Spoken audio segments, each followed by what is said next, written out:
de la présidence portugaise. Et maintenant, je donne la parole à Thierry Michels.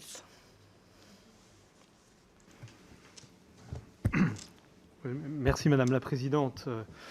Au nom du groupe La République En Marche, et moi-même évidemment, je m'associe à vos propos, Madame la Présidente. Je tiens à remercier et féliciter nos chers collègues Carole Grandjean et Daniel Obono pour leur rapport dont notre groupe partage les conclusions et les propositions, et donc reflet effectivement de ce travail transpartisan qui peut être réalisé sur ce sujet effectivement qui est, comme vous l'avez dit, est apparu de manière très importante pendant la crise sanitaire.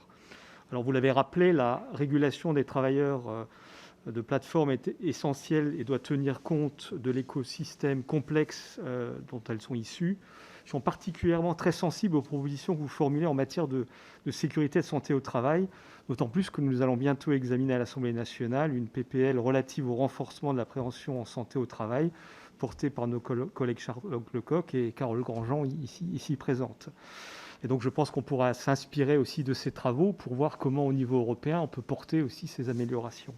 Par ailleurs, évidemment, la nature transfrontalière et industrielle, immatérielle de ces plateformes appelle évidemment une réponse européenne coordonnée. Vous le mentionnez, pour garantir une protection sociale efficace aux travailleurs des plateformes, différents points doivent être améliorés, notamment la transparence des algorithmes, qui est une spécificité caractéristique de leur mode de fonctionnement.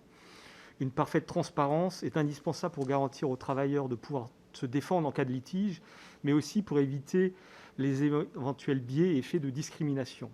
Pourtant, les données de ces plateformes font l'objet d'une grande opacité, vous l'avez rappelé.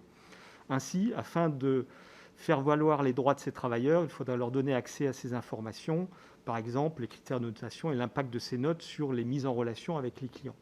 Ces outils de contrôle impactent l'autonomie des travailleurs et engendrent le risque pour les travailleurs de devenir l'exécutant d'un robot et de ses algorithmes. Pour répondre à ces enjeux, vous proposez de travailler de façon pragmatique à l'établissement de règles et ainsi limiter les dérives de ce management algorithmique.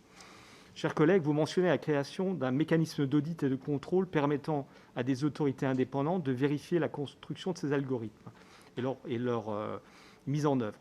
Pouvez-vous nous en dire plus et comment vous envisagez sa mise en place concrète ?